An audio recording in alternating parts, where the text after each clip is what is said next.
Bonjour à vous et bienvenue dans ce nouveau labo de zoologie.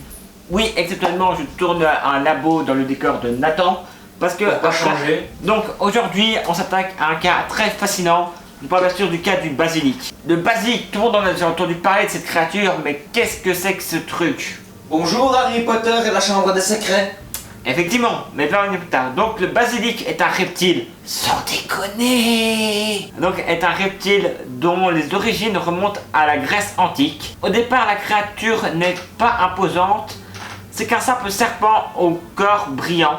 Néanmoins, son venin est mortel, même sans antidote. C'est en France que le basilic acquiert le pouvoir de tuer ses victimes d'un seul regard. Nommé basiloque, ce qui veut dire à l'époque coq avec une queue de dragon ou de serpent. Sa naissance vient d'un œuf de poule pondu dans un fumier et couvert par un serpent. Ce qu'on appelle alors le basicoque pourrait alors tuer toute personne croisant son regard. Néanmoins, si cela ne marcherait pas, il y a d'autres atouts comme une haleine fétide et surtout une peau sécrétant un puissant poison. D'ailleurs, quiconque le touche meurt instantanément empoisonné. Comme quoi, quand je dis que c'est une sale bête, il ne faut pas en adapter un chez vous, ne soyez pas cons. Il existe divers moyens de le combattre. Le chant du coq et se voir dans le miroir lui sont fatales.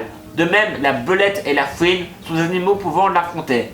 Et l'épée de Gryffondor. Ouais, d'après la légende d'Harry Potter. D'après moi, ça ne marche pas, mais bon. Le basilic est aussi symbole de la royauté, qui peut vaincre d'un seul coup ce qui se plie pas à elle. Ainsi, on en trouve souvent dans les armoiries, une sorte d'image qui représente des familles. C'est aussi des créatures associées à Satan. Vous inquiétez pas, il y aura un épisode qui va sortir sur lui. Vous inquiétez pas, il est en travaux. Vous vous demandez peut-être s'il y a un rapport entre la créature et l'herbe culinaire. Bah oui, il y a une herbe culinaire qui s'appelle le basilic. Alors oui, il y en a un étrangement. Ça me surprend autant que vous. Manger du basilic, dit-on, est bon pour la vue. Et ce qui est peut-être un rapport en disant que cet animal a une vue très perçante. On en trouve dans la littérature dans Harry Potter de J.K. Rowling, dans les jeux de rôle les plus connus étant Donjons et Dragons, dans les jeux vidéo dans Final Fantasy 9. Sur ce, je vous dis à bientôt pour un prochain épisode. N'oubliez pas nos réseaux sociaux et nos autres chaînes. Je vous dis au revoir et à très bientôt. Elle ne voit plus rien.